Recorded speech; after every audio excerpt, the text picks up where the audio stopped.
Olá, queridos alunos, voltamos com as nossas aulas de biologia. Hoje vamos dar continuidade à unidade 2. Falaremos sobre respiração celular e fermentação para finalizar. Então vamos lá. Cadeia respiratória, que é mais um processo, mais uma etapa da respiração aeróbia, aquela que utiliza oxigênio. Essa fase da respiração ocorre nas critas mitocondriais, ou seja, nas dobras da membrana interna da mitocôndria. A cadeia respiratória é iniciada pelo NAD e FAD, que são duas substâncias que foram produzidas no ciclo de Krebs. A membrana interna da mitocôndria contém vários citocromos, formando um tipo de cadeia, cujo último aceptor é o oxigênio. É como se fossem vários degrauzinhos e lá no final tem um oxigênio. Como assim? A gente já vai ver. Os citocromos têm a função de transferidores de elétrons de hidrogênio. E ao passar pelos citocromos, os elétrons liberam energia de forma gradativa, suficiente para a síntese de ATP. Então, como assim? Citocromos são como se fossem degrauzinhos. E ao descer esses degrauzinhos, os elétrons do hidrogênio liberam energia. E ao liberar energia, a produção de ATP. E lá no final dessa escada, digamos assim, lá no final da cadeia respiratória, tem um oxigênio que vai se ligar com dois átomos de hidrogênio e formar uma molécula de água. Então, tem formação de água além da produção de energia. Então, o hidrogênio está lá no iniciozinho da cadeia, digamos assim, e aí ele vai liberando elétrons que vai descer nos citocromos. E ao descer, ao passar pelos citocromos, esses elétrons vão liberar energia. Só que o ATP é produzido em 3 pontos da cadeia respiratória. Não significa que nos outros degraus não há liberação de energia. Indica apenas que não há energia suficiente para formar ATP. Então, em 3 pontos dos degraus, ou seja, em 3 pontos, em 3 citocromos são produzidos ATP. Não em todos. Entenderam? Então, a liberação de energia para a formação de ATP ocorre quando os elétrons vão descendo os degrauzinhos, que são os citocromos. Ou seja, ao passar pelos citocromos, os elétrons liberam energia. E ao final formam uma molécula de água. Ok, pessoal? E aí um resumo da respiração celular aeróbica, que foi dividida em 3 partes. Vamos dar uma relembrada. Glicólise, etapa que não inicia apenas a respiração celular. Nela ocorre a degradação parcial da glicose e apresenta como saldo final 2 moléculas, com 3 átomos de carbono, denominada piruvato. Lembram disso? 2 moléculas de NAD e 2 moléculas de ATP. Ciclo de Krebs ou ciclo do ácido cítrico. Etapa em que ocorre a degradação total da glicose. Ao final, são produzidas 6 moléculas de NAD, 2 de FAD e 2 moléculas de ATP e 4 moléculas de dióxido de carbono. E fosforilação oxidativa.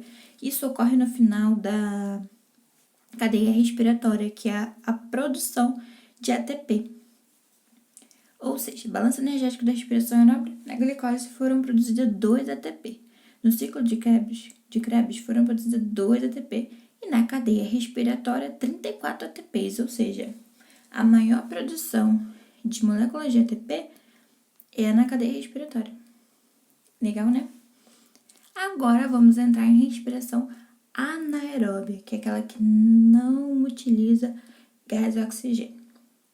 A principal forma de respiração anaeróbia para a produção de ATP acontece por fermentação, que é um processo de respiração celular, mas que não ocorre com o oxigênio.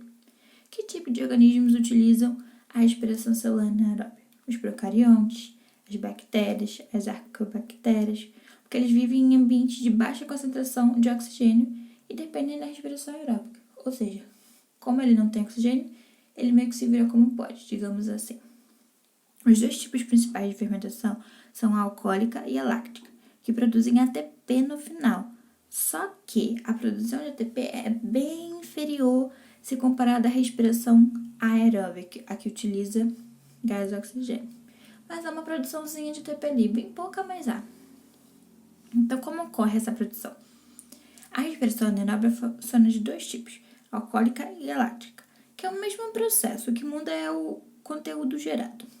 Na fermentação alcoólica, a glicose inicialmente sofre a glicose que origina 2 moléculas de ácido pirúvico. Lembram disso? A glicose é dividida ao meio e aí formam 2 moléculas de piruvato ou ácido pirúvico. Com isso, iniciaria a glicose depois do ciclo de Krebs. Mas na fermentação, depois que a glicose é formada em ácido pirúvico, ela sofre com a ação de enzimas e é formado o ácido láctico na fermentação láctea, ou formada o etanol, o ácido etílico, na fermentação alcoólica. Então, é bem simples a respiração anaeróbica. Tem a glicose transformada em 2 moléculas de ácido pirúvico ou piruvato, que vocês já viram isso, processo de glicólise.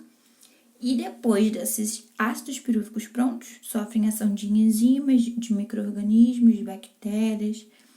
E aí forma ou o álcool, o etanol, ou o ácido láctico, um dos dois. Se for na fermentação alcoólica, vai ocorrer a fermentação de acetaldeído, que é um álcool, ou se for láctica, vai formar o ácido láctico.